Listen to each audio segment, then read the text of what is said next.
quão bom e quão suave é que os irmãos vivem em união. Não é isso que diz a palavra? E eu fico feliz, né, porque toda vez que a gente conhece uma outra igreja, eu não tinha vindo aqui ainda, a gente leva um pouco daqui, né?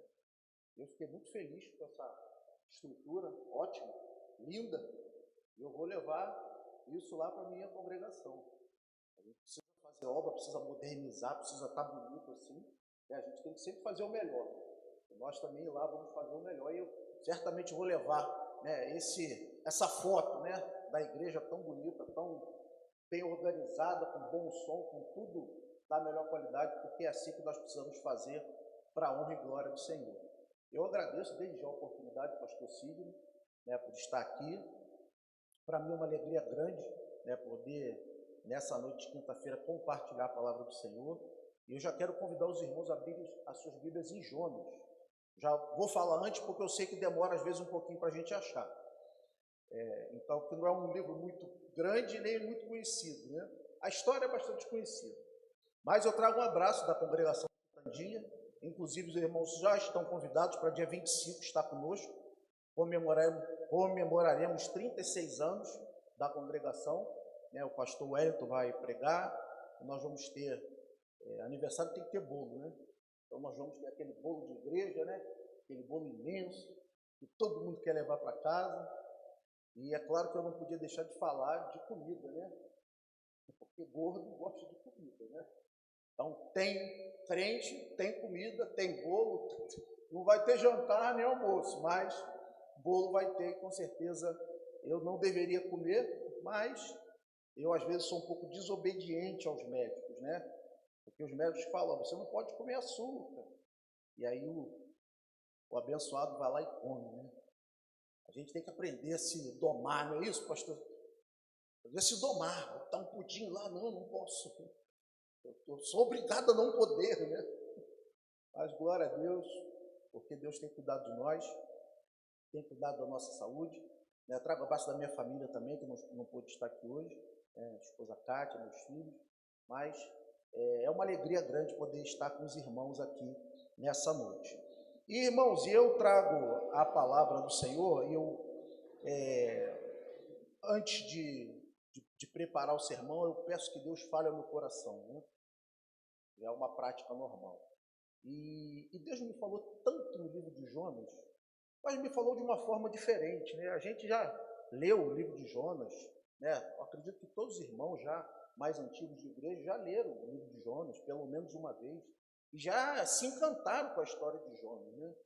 Mas eu olho dessa vez para Jonas, e essa é a beleza, né, do Evangelho, é a beleza do Senhor, né, da sua multiforme graça, né? Nós servimos a um Deus vivo, e essa palavra é a mesma, mas muda. Muda porque o Senhor vai clareando o nosso entendimento, vai abrindo a nossa mente. E eu comecei a olhar esse texto pensando na geografia do livro de Jonas, e o Senhor falou muito ao meu coração através dessa geografia que é apresentada no livro de Jonas. E eu olhei para o livro de Jonas também, para o profeta Jonas, e comecei a pesquisar, e eu descobri que ele era um profeta, não era um dos melhores profetas, porque ele profetizou na época de Jeroboão II, um dos piores reis que existiram, e ele profetizou positivamente sobre o reinado dele. E depois, com o passar do tempo, toda a desgraça que ele trouxe ao povo, Amós vai lá e desprofetiza que ele profetizou. Vocês já viram isso acontecendo? Alguém desprofetizar? Vocês já viram alguém se alegrar com as pessoas que se convertem e depois sentar para ver as pessoas se arrependerem de ter sido arrependido? É como se a gente olhasse para a nossa vida, né, nós como igreja, e pensasse assim, olha, eu estou tão feliz com aquele irmão que se arrependeu. Aí quando aquele irmão cai em pecado, que dá um problema, a gente começa, não era dos nossos, estava no meio de nós, mas... E aí a gente não visita, a gente não faz o que tem que fazer, a gente coloca um juízo sobre aquilo. E o livro de Jonas me mostrou isso dessa vez. Essa posição de Jonas, essa esse mau humor profético de Jonas, o sermão dele tem 5 palavras. Você imagina, a gente vai pregar um sermão, nem se passou assim, horas e horas estudando. Aí pega um livro aqui, pega outro livro ali, começa a pesquisar, pesquisa daqui, confronta isso, confronta aquilo, e vai tentando chegar no melhor, né, do que a gente tem, né? Lembrando que tudo que a gente tem são cópias, né, daquilo que foi escrito lá no passado, e a gente precisa chegar num denominador comum e algo para trazer para a igreja. E muitas vezes a gente afofa um pouco as mensagens que a gente precisa pregar. Né? Eu fui ordenado agora, mas eu já estou à frente da igreja há 3 anos, né, da congregação. Estive à frente também, ao longo da minha vida, dos ministérios de evangelismo da igreja.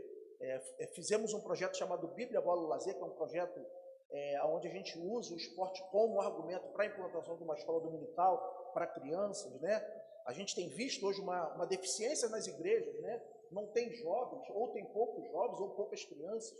E nós fomos lá e fizemos um projeto. Então, eu já lido com essa questão já há algum tempo. Mas o que me chamou a atenção na mensagem é algo realmente que me surpreendeu. E Deus falou muito ao meu coração a respeito disso. E eu gostaria muito que o Senhor falasse ao coração dos irmãos também. Esse é o desejo do meu coração, que o Senhor fale ao coração dos irmãos também, através da geografia do livro de Jonas. E diz assim a palavra do Senhor. A palavra do Senhor veio a Jonas, filho de Amitai, com esta ordem: vá depressa à grande cidade de Nínive e pregue contra ela, porque a sua maldade subiu até a minha presença.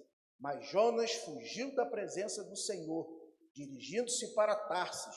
Desceu à cidade de Jope, onde encontrou um navio que se destinava àquele porto. Depois de pagar a passagem, embarcou para Tarsis para fugir do Senhor.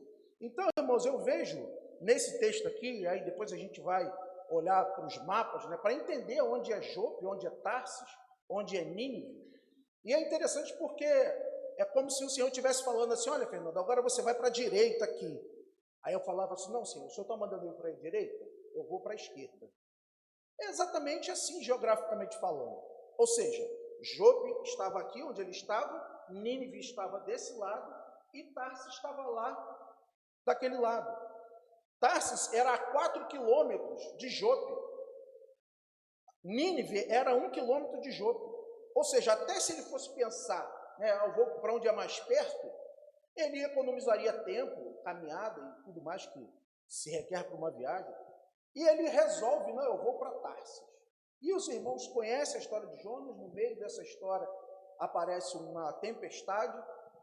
Esse Jonas se depara com essa realidade, ou seja, eu creio que esse Deus, que é o Deus que fez os céus, a terra, os mares e tudo aquilo que nele há, ele está me punindo porque eu fui desobediente.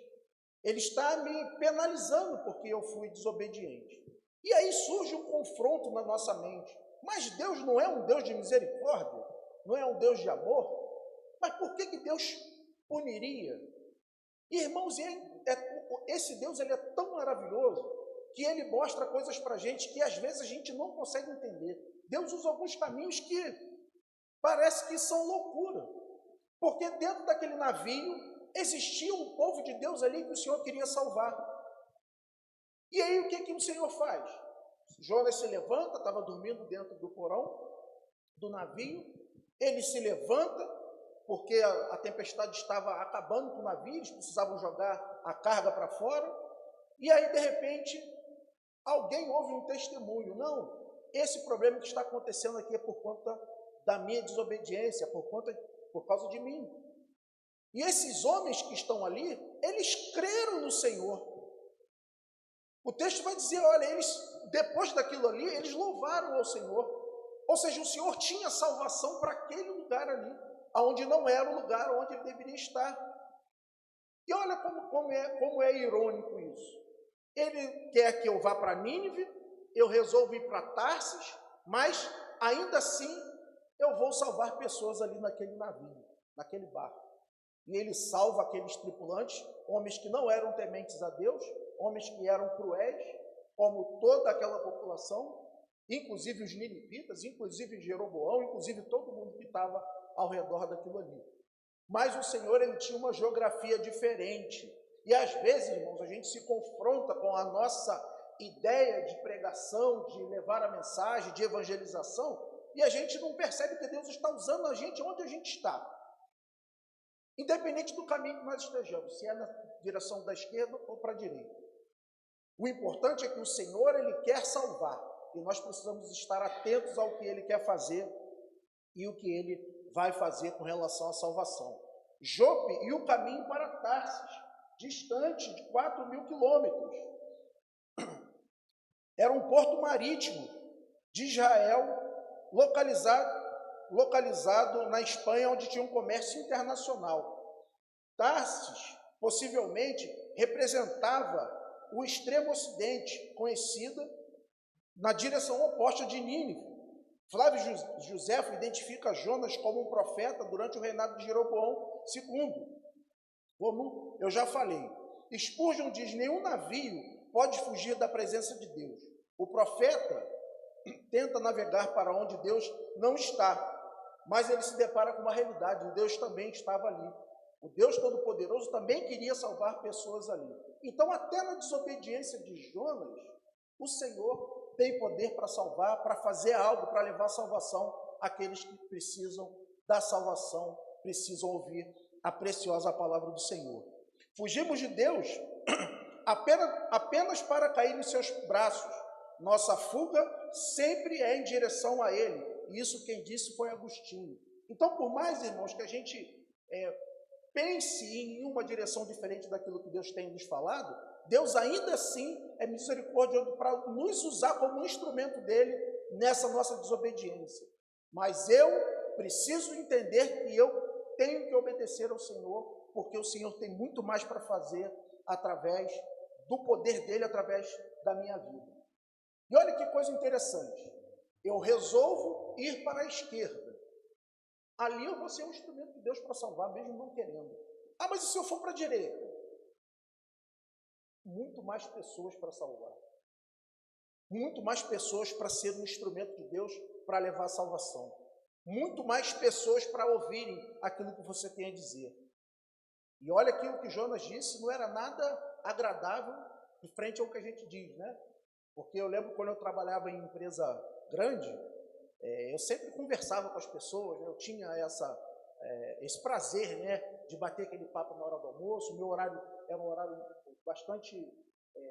eu não tinha um horário específico para almoço, então eu tinha tempo para aquilo, e eu adorava fazer aquilo. Porque é no dia a dia, nas conversas, que a gente ouve as pessoas, que a gente sabe dos problemas que elas estão vivendo, e é onde às vezes a gente pode alcançar alguém ali no nosso ambiente de trabalho. É claro que isso não é uma ordem, né? Eu tenho que evangelizar no meu trabalho. Mas eu posso ser uma referência onde eu estou e posso obedecer ao Senhor para que vidas sejam alcançadas por Ele através da minha vida. E notem, irmãos, que isso é um privilégio tão grande, porque vocês imaginam, se Jonas, que era esse camarada aqui, turrão, mal-humorado, ruim, eu posso dizer que ele era ruim. E muitas vezes a gente olha para Jonas e diz: não, mas um profeta. Não, mas ele era um profeta ruim. Por quê? Profetizou algo que não era verdade. E Amós teve que ir lá desfazer aquilo que ele falou. Ele era um profeta ruim porque foi obrigado a ir para Nínive. E foi. E chegou lá, o sermão dele: olha, vai ser tudo destruído aí. Ó. Eu não quero nem saber, eu só vim trazer o recado. E foi embora de lá porque ele conhecia o Deus que poderia destruir, igual destruiu Sodoma e Gomorra. E ele entregou aquilo que ele deveria fazer. E para surpresa dele, né, o povo se converteu. Mas nós não podemos fugir, irmãos, de onde Deus quer que estejamos. Nós precisamos obedecer, precisamos avançar em obediência. E o melhor lugar que a gente pode estar é aonde?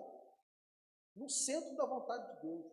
Não há lugar melhor para você estar. E todo lugar que for diferente disso é um lugar hostil. Porque eu preciso estar no centro da vontade de Deus. Aonde quer que Deus que Deus quer que eu esteja. É aqui, aqui que eu estarei. É no meu trabalho, é lá que eu estarei.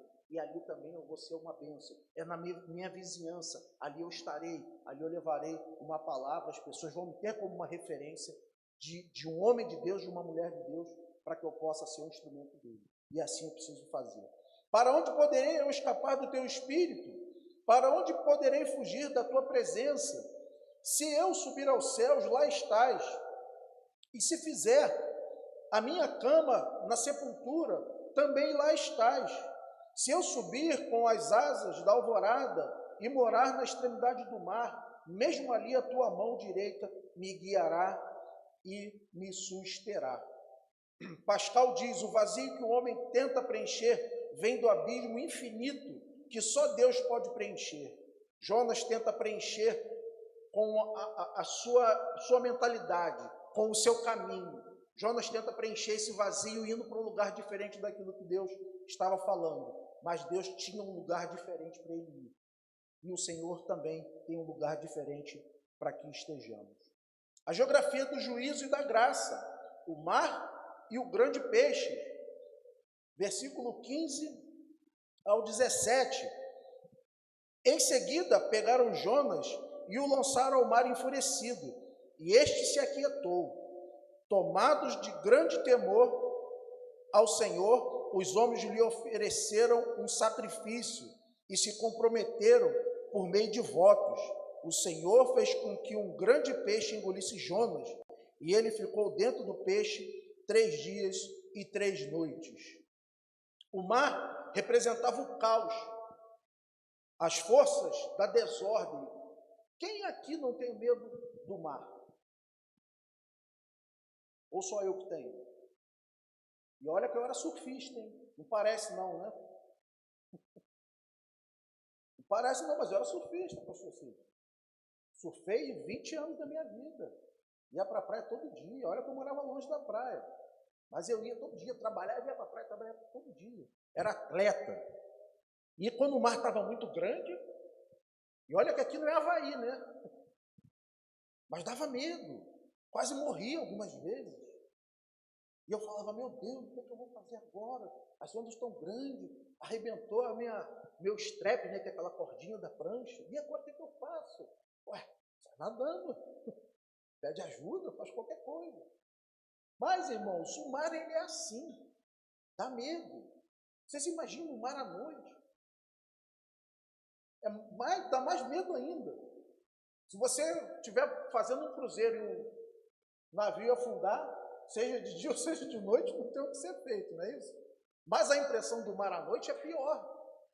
E esse homem se depara com esse mar bravio, arrebentando toda a embarcação, ao ponto das pessoas precisarem jogar fora a sua carga para aliviar o peso para o navio não afundar.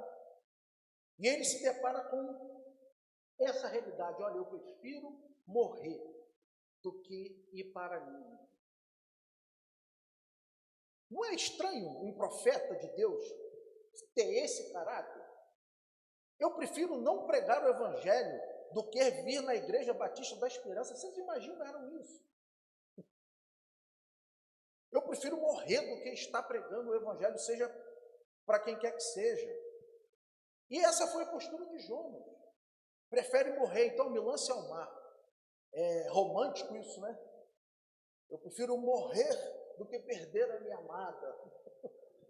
Não é assim que os jovens fazem?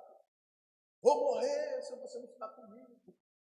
E Jonas fala, eu prefiro morrer do que pregar a palavra. Mas é tão bom pregar a palavra, é tão bom falar do amor de Deus para as pessoas. E esse profeta aqui, abençoado, resolveu, não, eu prefiro morrer. E o texto vai dizer que ele lá das profundezas do mar, ele ora a Deus, ele faz uma oração. E aí vem um grande peixe e abocanha, né? Hoje, se a gente for pensar nisso, né, é estranho isso, um peixe, alguém ficar dentro de um peixe. Eu já, às vezes vejo aqueles vídeos de cobra, né? A cobra enorme engole uma criança, engole um adulto. É esquisito naquilo. Mas eu olho para aquilo ali pensando sempre em Jonas também, né? Não foi a cobra que pegou o Jonas, né? Mas está dentro de um animal, né? Mas é uma questão de fé, é uma questão de saber que Deus pode todas as coisas e Deus fez isso na história. O Sheol aquático torna-se caminho de volta à presença de Deus. A morte dá lugar à vida. O grande peixe é a resposta divina à oração, ainda não feita. Deus antecipa o arrependimento de Jonas. Pois assim como Jonas esteve 3 dias e 3 noites no ventre de um grande peixe, assim o Filho do Homem ficará 3 dias e 3 noites no coração da terra. Os homens de Nínive se levantarão no juízo com esta geração e a condenarão, pois eles se arrependeram com a pregação de Jonas, e agora está aqui o que é maior do que Jonas. Então, o texto já está prenunciando Jesus. Olha que história interessante. Ficou 3 dias no ventre de um peixe, e Jesus ficou 3 dias na terra, morto, e depois ressuscitou. O peixe aqui significa a salvação, significa o resultado de uma oração. É o resultado da ação de Deus em relação ao homem. E esse homem agora é agarrado por um peixe. E ele, ali dentro do peixe, se arrepende. E às vezes, irmãos, a gente precisa ficar nessas profundezas, nas entranhas dos peixes da vida, nas entranhas da terra, às vezes na tristeza do nosso coração, às vezes na tristeza da desobediência. O Senhor está falando, olha, você precisa se aprontar para me servir melhor. E a gente às vezes vai deixando de lado, vai empurrando. É a questão do voluntariado, né? Cristão, o voluntariado. Então o voluntariado não tem compromisso. Nós precisamos, irmãos, ter compromisso com a igreja do Senhor, com a igreja de Cristo, com a obra de Cristo. Surgiu agora uma oportunidade de um curso para pequenas igrejas, feito pela Convenção Batista Brasileira. E eu levei isso para a minha igreja, né? A minha igreja está muito carente, né? Congregação de músicos, né? De pessoas para cantar, para tocar. E eu me voluntariei para aprender a cantar. Vejo o pastor Sidney cantando aqui, tocando. É uma beleza, uma maravilha isso. E às vezes eu arranho, irmãos, alguma coisa, no final do culto, né? Canto um corinho, puxa, né? Mas eu não sou cantor, mas eu preciso, já que eu vou fazer isso, eu preciso aprender a fazer para poder fazer direito. E às vezes, irmãos, na igreja, as pessoas não querem aprender, não querem gastar o seu tempo aprendendo para servir melhor ao Senhor. Por que isso? A gente não trabalha, a gente faz curso porque mandam, né? Olha, tem uma atualização aí, você tem que estudar, tem que estudar, tem que... Não para, não é isso? Mas é porque é obrigado. Mas no reino não, no reino eu sou voluntário. No reino eu estou tranquilo, tem outro irmão para fazer. Depois que inventaram a igreja, que a igreja somos nós, né? Tirou do individual, né? Não, a igreja sou eu preciso fazer, eu preciso me aprontar, eu preciso estudar, eu preciso me dedicar, eu preciso estar lá antes de todo mundo, eu preciso fazer aquilo que o Senhor me chamou para fazer. Não é assim que são as irmãs da cozinha? Ou as irmãs da cozinha chegam aqui na hora do almoço? Não, você tem que preparar, você tem que descascar a batata, você tem que cozinhar, você tem que escaldar a carne seca. Aí lá vai eu falar de comida de novo, né? É o horário da janta, não é isso? Mas essa é uma realidade, irmãos. E talvez, às vezes, para a obra do Senhor, a gente fique deixando, protelando, empurrando com a barriga, não querendo se dedicar àquilo que Deus tem para a nossa vida. E é muito bom, irmãos, quando a gente vem para uma igreja, que as pessoas estão aí fazendo a obra com afinco, mas isso precisa melhorar, precisa ser melhor. Nós fizemos o Conhecendo Deus, né, lá na CIB, né? Eu fiz como estudante, e já é a 4ª turma que eu estou ministrando o curso de Conhecendo Deus, para que as pessoas possam identificar, olha, eu tenho aqui uma aptidão. Deus me deu isso e eu estou fazendo o que com ela? Estou jogando fora. E a igreja, irmãos, é feita de vários membros, né? Várias partes desse corpo, e cada um com a sua função. E nós precisamos tomar essa verdade para a nossa vida. Qual é a minha função? Eu sou mão, então eu vou fazer aquilo que a mão precisa fazer, porque o pé não vai conseguir fazer o que a mão faz. Ela até vai fazer, mas se ela perder essa mão. Não é assim que as pessoas nos ensinam quando dirigem com o pé, né? A pessoa é amputada, não tem os dois braços, vai lá e dirige o carro. Mas precisa de uma adaptação, precisa de um esforço maior, precisa de uma concentração maior, de uma adaptação no veículo. Mas o saudável é que as pessoas façam aquilo que é de acordo com a sua função. Então nós precisamos, irmãos, estar no centro dessa graça de Deus, dessa salvação de Deus, porque Deus quer salvar. Deus quer avançar com a sua mensagem a Petrópolis. E eu olho para Petrópolis hoje, para a realidade que nós vivemos, e eu vejo que talvez a gente esteja perdendo essa batalha. Quantas vezes você se deparou com menino e menina, ou melhor, menina e menina, menino e menino, jovem se drogando no meio das praças, jovem perdendo sua vida por irresponsabilidade, por uma série de questões. E aonde está a igreja de Cristo? E aonde está o povo que se diz povo de Deus? Às vezes está acampado dentro das suas igrejas. Nós precisamos, irmãos, olhar para essa realidade, olhar essas campanhas de missões que nós fazemos e nos doar para isso. E eu falei um negócio lá na congregação, que as pessoas gostaram do que eu falei. Eu falei assim, olha, você sabia enquanto você está dormindo, você está trabalhando para o Senhor? Estranho isso, né? Mas, irmãos, quando eu me dou para missões mundiais, nacionais, enquanto eu estou dormindo, irmão, aquela oração que eu fiz pelo missionário está sendo validada pelo Senhor. O Senhor ouviu essa oração e está lá atuando. Enquanto eu estou dormindo, lá do outro lado do mundo tem alguém pregando o Evangelho.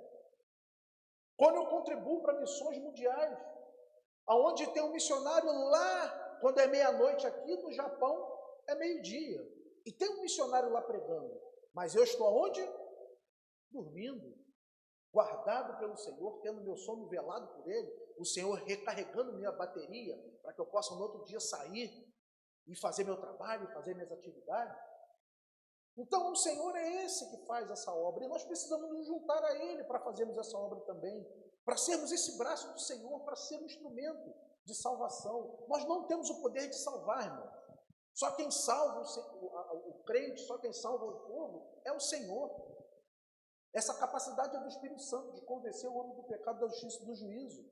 Mas eu quero estar nesse lugar onde Deus está salvando, para que eu seja um instrumento do Senhor, para que eu seja porta-voz dessa graça. Olha, Jonas, você é um profeta que não é muito bem visto não, mas o Senhor tem graça para você também. Olha, o povo pescador desse barco tem salvação para vocês também. Ninivita, vocês são odiados. A fama de vocês chegou nos confins da terra, mas olha, o Senhor tem graça para chegar e levar até vocês. E o Senhor é poderoso para fazer infinitamente mais do que pedimos ou pensamos. E nós precisamos abrir a nossa mente e o nosso coração, irmão, para que a gente seja esse instrumento. Salmo 69, 1, 2. Salva-me, ó Deus, pois as águas subiram até o meu pescoço. Nas profundezas lamacentas, eu me afundo, não tenho onde firmar os pés. Entrei em águas profundas, as correntezas me arrastam. A fé, meus irmãos, exige de nós um movimento.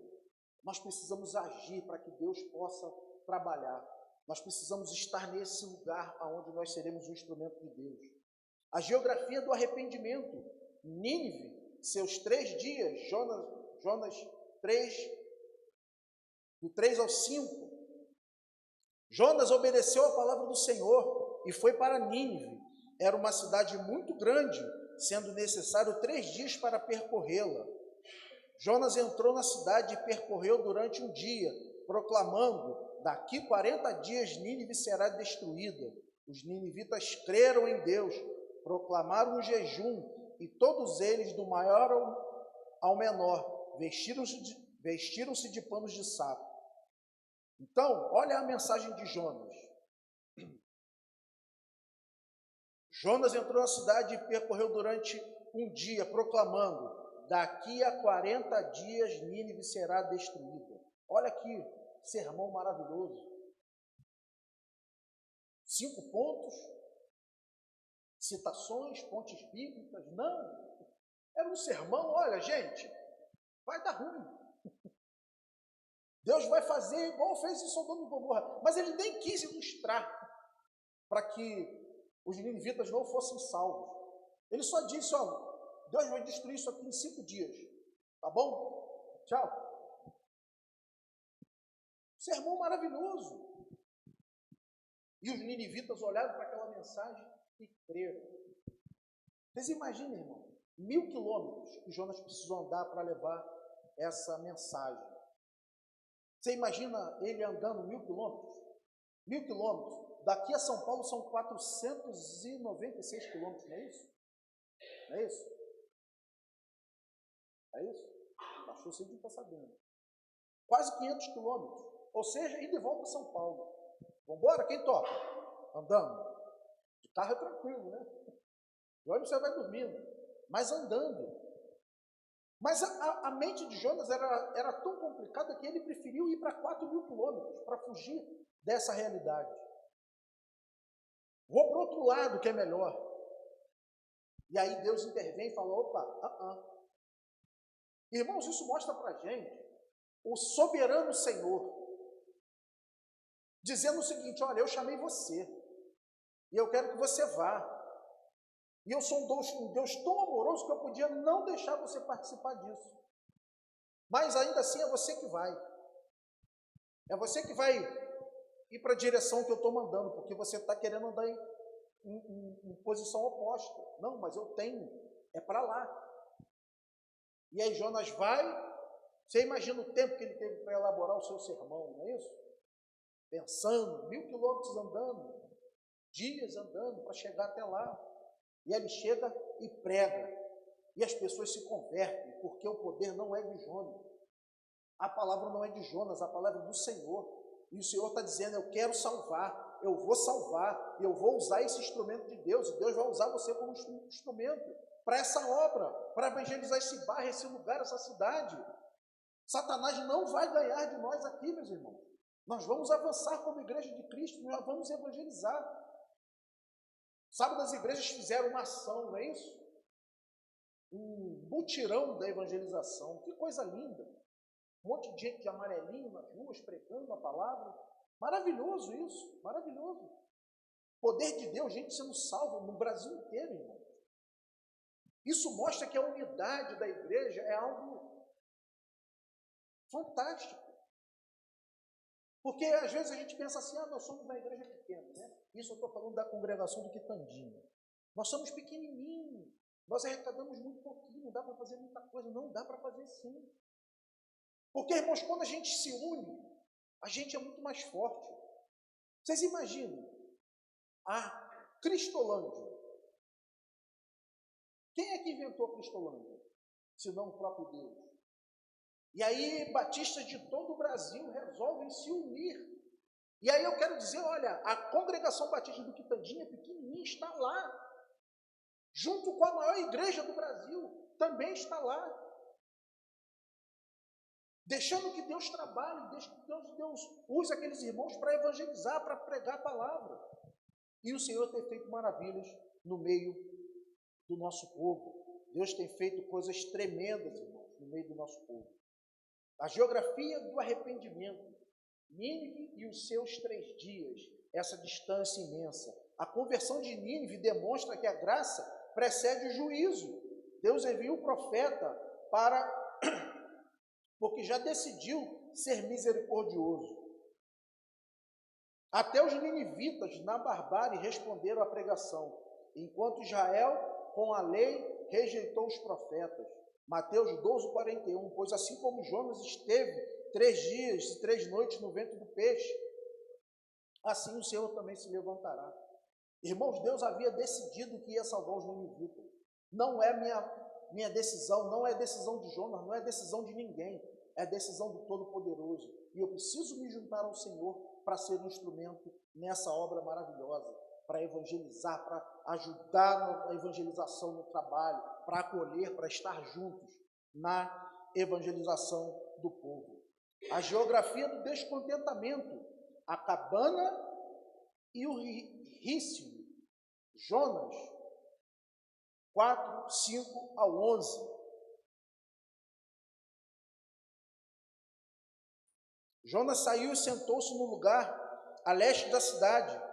Ali construiu para si um abrigo, sentou-se à sua sombra e esperou para ver o que aconteceria com a cidade. Então o Senhor Deus fez crescer uma planta sobre Jonas para dar sombra à sua cabeça e livrá-lo do calor, o que deu grande alegria a Jonas. Mas de madrugada, no dia seguinte, Deus mandou uma lagarta atacar a planta e ela secou. Ao nascer do sol, Deus trouxe um vento oriental muito quente e o sol bateu na cabeça de Jonas ao ponto de ele quase desmaiar. Com isso, ele desejou morrer e disse: para mim seria melhor morrer do que viver. E a gente olha para Jonas e pensa assim, mas um profeta, né? Mas ele está dizendo de novo, eu prefiro morrer do que ver o que aconteceu. E vocês imaginem, irmãos, o texto antes disso diz que ele arrumou um lugarzinho para ele. Ele arrumou uma arquibancada para ele. De longe ele via Nínive e ele esperou para ver o que Deus faria com Nínive.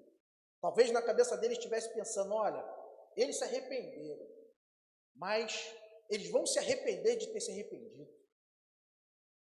Que loucura, irmãos, é isso? Que loucura! E nós como igreja, irmãos, será que a gente também não está fazendo isso?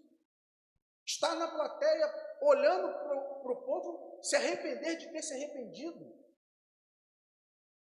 Irmãos, na minha igreja de origem, nós tivemos lá um problema e o irmão caiu e muita gente aplaudiu aquilo. Ou seja, aquele irmão não era uma pessoa arrependida?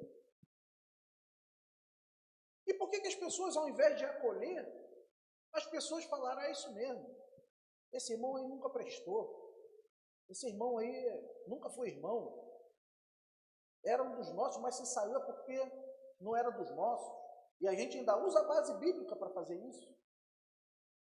Mas a igreja de Cristo, irmãos, a igreja verdadeira, os crentes de verdade, não, eles vão acolher, eles não querem ver a ruína desse irmão, eles podem até não gostar por algum motivo ou outro, mas a igreja de Cristo, aqueles que são crentes fiéis, não vão ser testemunhas daquilo. Eles vão ver o que está acontecendo, mas vão acolher. Mas vão lá, não, meu irmão, você caiu? Se arrependa. Muda de direção. Não é isso que o Senhor quer para a vida do irmão. Ó, vamos orar aqui, eu vou acompanhar o irmão em oração. Quem aqui já fez isso? Acompanhar aquele irmão que caiu? Ou a gente se afasta, porque a gente é santo demais? E às vezes, irmãos, a gente precisa pensar nessas coisas, porque, ele ficou mal visto no meio da igreja. Meus irmãos, mas nós precisamos olhar com um olhar de misericórdia. Nós precisamos olhar como o Senhor olhou para Nínive, como o Senhor olhou para aqueles pescadores do navio, como olhou para Jonas, que não valia nada.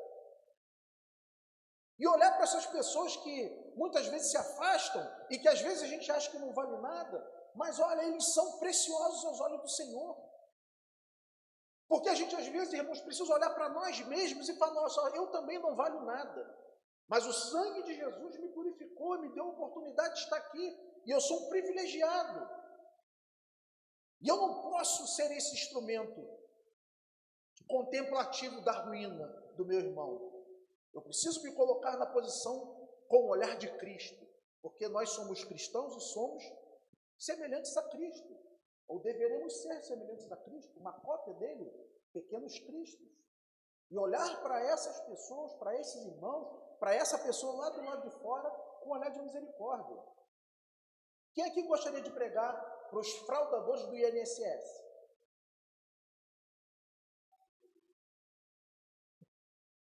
Quem gostaria de pregar para os ladrões do INSS? Roubaram bilhões de quem, irmãos? Dos aposentados, que ganham muito, não é isso?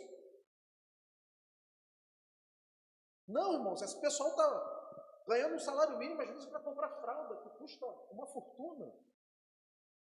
E alguém vem lá e toma o dinheiro deles. Mas nós precisamos olhar, meus irmãos, com um olhar de misericórdia para todos os lados, tanto para o aposentado quanto para o ladrão. Quantas vezes a gente vê um menino empinando a moto, né? Está muito na moda isso. Aquela moto barulhenta. E a gente fica o quê? Torcendo para cair, irmão? Não. Nós não podemos... É difícil, irmão, que trabalha na saúde, ver um acidentado de moto? É terrível. Mas às vezes, irmãos, a gente está querendo flertar com esses pensamentos. Ih, caiu? Ih, graças a Deus. Opa, calma, irmão. Nós somos os portadores do Evangelho, da palavra de amor. E talvez falte nós chegar para esse menino, chega aqui, irmão, deixa eu falar um negócio aqui rapidinho. Rapaz, faz isso não. O Senhor tem uma palavra para você. Zé caiu de moto alguma vez? Eu uma vez fui vender uma moto, irmão, para um casal. Tinha uma moto, precisei trocar, fui vender a moto. Aí chegou o casal, a mulher com o braço cruzado, bico. Ou as esposas fazem quando ficam bravas com a gente, né? Aquele bicão que a gente está fazendo alguma coisa que elas não gostam, ou só a minha que faz. E aí eu falei, você não está feliz não que seu marido vai comprar uma moto? Ela, não. Ou não. Eu falei, mas por quê? Você sabe onde eu trabalho? Eu falei, não faço ideia. Eu trabalho no INTO, Instituto de Traumaortopedia, lá no centro do Rio. Ela falou, os 95 dos pacientes que estão lá são acidentes de moto. Ela falou assim, eu tenho um paciente lá que ele está 3 anos internado, ninguém vai visitar, só mexe daqui para cima, jovem. A mãe abandonou, o irmão abandonou, todo mundo abandonou o namorado. Olha, eu tenho um monte de mutilado. Eu tenho que perdeu a perna, o outro perdeu mais um pouco, o outro perdeu tudo, o outro não tem as 2 pernas. Ela falou assim, e essa é a tragédia dos acidentes de moto. Eu não quero que meu marido ande de moto. E às vezes a gente está olhando para esses meninos aí, delinquentes, como eu também era, quando eu era menino. E às vezes a gente está pensando, não, irmão, nós precisamos ser os portadores daquela mensagem que vai fazer mudar, todo o cenário. E nós precisamos atuar também nessa área, para que a gente mude, meus irmãos, a nossa cidade. Nós estamos orando por essas crianças, por esses meninos, por esses jovens, por esses adultos que ficam empinando moto aí, atropelando os outros, causando um acidente? Ou será que a gente só está desejando que o Senhor leve, né, que faça a sua obra por completo? E ainda encontramos base bíblica, né? O Senhor levou, todo se alegra com a morte e tal. Mas nós precisamos, irmãos, mudar a nossa mente, o nosso coração, para que a gente possa experimentar a boa, perfeita e agradável vontade do Senhor. O amor de Jonas pela planta, seu apego ao transitório, o desprezo pelo eterno, preocupa-se mais com o conforto do que com as almas. Deus argumenta do menor para o maior. Se a planta tem valor, quanto mais 120 mil pessoas, que são os ninivitas. E olha, irmãos, o que Jonas fez? Jonas foi ver, né? Vamos ver o que vai acontecer, vamos ver o réveillon de fogos de artifício dados por Deus, como ele fez como Sodoma e Gomorra. Eu vou sentar aqui, ó, o texto diz que ele sentou a leste para contemplar. O que Deus ia fazer? Pensando, ó, eles vão se arrepender de ter se arrependido. Mas não, o Senhor salvou aquele povo, salvou aquelas pessoas, ainda que não merecessem. Eles foram salvos porque a salvação é pela graça, isso não vem de vós, é dom de Deus, não vem pelas obras para que ninguém se glorie. Nós também fomos salvos por essa graça, porque também nós não merecíamos. E o Senhor ainda assim nos deu a oportunidade de fazer parte desse reino. E eu fico muito alegre, irmãos, quando eu vou à igreja. Ó, quão bom, quão suave é que os irmãos vivem em união. É maravilhoso, irmãos, a gente estar reunidos como igreja para cultuar, para cantar, é maravilhoso. Como Deus é poderoso, como Deus fez uma obra na minha vida maravilhosa. E nós precisamos, irmãos, botar nossa mente, nosso coração no Senhor para que a gente possa fazer a sua vontade. Ezequiel 33:11, juro pela minha vida, ó casa de Israel, que não tenho prazer na morte dos ímpios, mas sim em que eles se desviem dos caminhos e vivam. Então, meus irmãos, essa é a nossa realidade. Nós precisamos orar para que Deus converta, para que Deus trabalhe, para que Deus faça. E eu ontem não, sábado passado, estava vendo televisão até tarde, e aí eu fui dormir. Quando eu olhei da minha janela, eu estou morando na Visconde de Bom Retiro. Fui morar numa das ruas que está mais perigosas de Petrópolis. Olha que inteligente que eu sou, né? Saí do centro dali da Rua do Imperador para ir para um lugar onde está tendo droga, tráfico de droga. Eu não sabia, né? E aí eu estou lá vendo, de frente da minha janela, olhando pela veneziana, 4 homens encapuzados, usando droga, passando droga, meio que se escondendo no meio dos carros. E eu pensei, esses camaradas vão roubar alguém aqui. E de vez em quando a gente ouve, né? Pega ladrão. E aí eu botei o meu Jonas, né? Pô, esses camaradas aí, usando droga, vão roubar. Tinha que passar a polícia aí e dar neles, né? Trabalha, porque prende, solta, prende, solta, prende, solta. Mas eu olhei para aqueles rapazes ali e eu falei assim, nossa, eu estou me vendo neles ali. Porque um dia fui eu, irmãos, que estava ali. Não ali exatamente, mas eu estava do outro lado. E eu tenho certeza, irmãos, que alguém orou por mim em algum momento na minha vida. Alguém olhou para mim e falou assim, olha, esse camarada não presta, mas Senhor, tem misericórdia dele.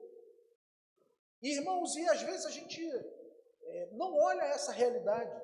Alguém orou por você algum dia, e hoje você está aqui, louvado seja o Senhor por isso. Glória a Deus por isso, porque Deus tem transformado a sua vida. De tempo em tempo você está passando por esse processo, irmãos, diário de santificação, porque senão ninguém verá o Senhor. Se formos salvos pela graça, mediante a fé, mas sem a santificação ninguém verá o Senhor. Sem eu passar por esse processo, quer dizer que eu nunca fui salvo. E eu fui salvo, irmãos, e preciso entrar nesse processo, eu preciso mudar a minha mente, mudar o meu pensamento. E eu precisei olhar para aqueles rapazes lá e falar assim, Senhor, tem misericórdia deles, porque eles não sabem o que eles estão fazendo. Assim como eu também não sabia o que eu estava fazendo quando eu também estava naquela vida. E eu tenho certeza, irmãos, que Deus vai operar na vida deles. Seja na cadeia, seja fora da cadeia, seja pela ação do Espírito Santo, irmão. Porque às vezes a gente pensa assim, Senhor, o Senhor poderia fazer isso. A gente fica dando sugestão para Deus. Mas Deus tem um plano perfeito, porque Ele tem um plano perfeito para a minha vida e para a sua vida. E se você está aqui hoje é porque Ele está realizando esse plano perfeito. E Ele vai realizar esse plano perfeito também para a vida de outras pessoas. E naquele momento ali eu precisei olhar para mim e falar, olha, você também não é merecedor, mas você está lá na igreja, você está firme, você tem um novo cântico, você agora tem novas amizades, novas pessoas, nova vida. E você precisa desejar essa nova vida para outras pessoas também que não merecem. Para que eles continuem sem merecer, mas salvos pela graça, e esse é o nosso objetivo. Nós precisamos, irmãos, fazer uma aplicação contemporânea, geográfica e espiritual. Quais são os nossos Tarsis? Tarsis representa todo lugar onde fugimos do chamado divino. Pode ser carreira, relacionamentos, ou até ministério. Quais são os nossos Tarsis que nós estamos fugindo? Para onde nós poderemos fugir da presença do Senhor? Se você descer na terra, se você estiver no céu, onde você estiver, o Senhor está presente. Quais são os nossos peixes? Deus usa crises para nos redirecionar. O que parece castigo pode ser a graça disfarçada. O que um dia trouxe você, que às vezes parecia um castigo, eu vim porque eu estava doente. Não, isso aí foi o peixe que Deus fez para você, para que você pudesse estar aqui. E você precisa identificar esses peixes também nas outras pessoas, para que outras pessoas também possam estar aqui. Aonde são as nossas Nínives? Aonde Deus está mandando a gente pregar e a gente está reticente? Será que é numa Cracolândia? Será que é no meio do povo que mora na rua? Será que é lá no colégio? Será que é no meu trabalho? Será que é onde eu estou? A gente estava fazendo um estudo Conhecendo Deus em uma das semanas e uma irmã me disse uma coisa tão maravilhosa que ela fez, que eu fiquei impressionado, pastor Silvio. Ela estava na casa dela sozinha e ela resolveu fazer um bolo. Olha o gordo, vai falar de comida de novo, né? E aí ela fez um bolo, me dá água na boca, eu amo bolo. Bolo, né? Esse bolo comum. E ela fez um café. E vocês sabem que café, ele tem um rastro, né? A pessoa que gosta de café, ela vai no cheiro assim. Ela vai atrás do cheiro do café. E aí ela falou que estava sozinha e lembrou que a vizinha dela também estava sozinha. Aí ela bateu na vizinha e falou assim, fulano, fiz um bolo aqui, um café, vamos tomar um café juntos. Teologia, não é isso, pastor Sandro? Isso é teologia pura, ele estudou para fazer isso, né? Ficou lá horas e horas debruçada sobre o evangelho, sobre livros. Aí ela chamou, minha querida, vem aqui comer um bolo. Aí sentaram lá, começaram a prosear. Tá tudo bem com a senhora? Tá não. Mas o que houve? Estou passando por isso. Aí às vezes você pensa assim, mas eu não tenho habilidade para falar, não é isso? Mas as pessoas não estão querendo que você fale. Elas estão querendo que você as ouça. E ela falou, e tomou café, e comeu bolo, e falou, e chorou. Irmãos, isso é maravilhoso. Porque isso coloca, irmãos, a nossa visão de que, onde é Tarsis? É para lá. Não, mas onde eu vou? Eu tenho que ir para Nínive, é lá. Às vezes a gente fica pensando em coisas miraculosas para Deus agir. E Deus às vezes age num bolo com café. Que você tem habilidade para fazer, que você tem habilidade para chegar e dar uma palavra. Ou se você não der uma palavra, só para você orar. Para você ouvir o que está acontecendo. Está acontecendo isso? Eu posso orar por você? Eu posso fazer desses pedidos aqui um motivo de oração diário? Pode? Como é que é isso? Todo dia às 6 horas eu vou estar orando por você. Se você puder botar seu relógio para despertar, bota lá porque você sabe que nesse momento eu estou orando por você. Alguém já fez isso por você? Cuidar de você desse jeito? E às vezes a gente está pensando em outras coisas, né? A gente está pensando que Deus vai vir aqui, eu sou o Senhor, como os filmes, né? Não, meus irmãos, Deus quer agir no dia a dia nosso. Ele quer que você simplesmente obedeça, faça, porque eu vou agir no meio dessas coisas que são tão simples, mas que são tão acolhedoras e que nós precisamos obedecer e agir conforme a vontade do Senhor. Quais são as nossas plantas? A planta morta revela ídolos do coração. Tudo que amamos mais do que a vontade de Deus. Às vezes, irmãos, a gente está sentado com as nossas plantas sobre o nosso conforto. Dá trabalho fazer um bolo? Dá, claro que dá. É custoso fazer um bolo? É. Ou não é? Tem que comprar os ingredientes, tem que usar gás. É, sim, é. Mas às vezes está frio, irmão. A gente, eu vou puxar uma cobertinha aqui e vou descansar. Mas, irmãos, nós precisamos colocar em prática. Nós precisamos sair dessas plantas que estão em cima de nós, nos dando sombra. E colocar em prática. Olha, o Senhor Jesus deixou uma última mensagem para nós. Mateus 28, olha, ide por todo o mundo e pregar o evangelho a toda criatura. Vocês gostam da outra parte, né? E eis que estarei convosco todos os dias, até a consumação do século. O Senhor está comigo o tempo todo. Nas minhas alegrias, nas minhas tristezas, nas minhas dores. Não, mas tem algo que vem antes. Olha, prega a palavra desse jeito. Testemunha aquilo que Deus fez da sua vida. E a vida dentro da igreja é tão fascinante, irmãos, porque a gente divide esses mesmos casos. Quantas vezes a gente chegou na igreja, às vezes triste, ouviu a palavra de um irmão, irmão, já passei por isso também, mas Deus fez assim comigo, vamos orar para que Deus possa fazer também na sua vida? E aí a gente sai feliz da vida, pronto, recarregado para mais um momento, entendendo que Deus pode intervir também na nossa vida.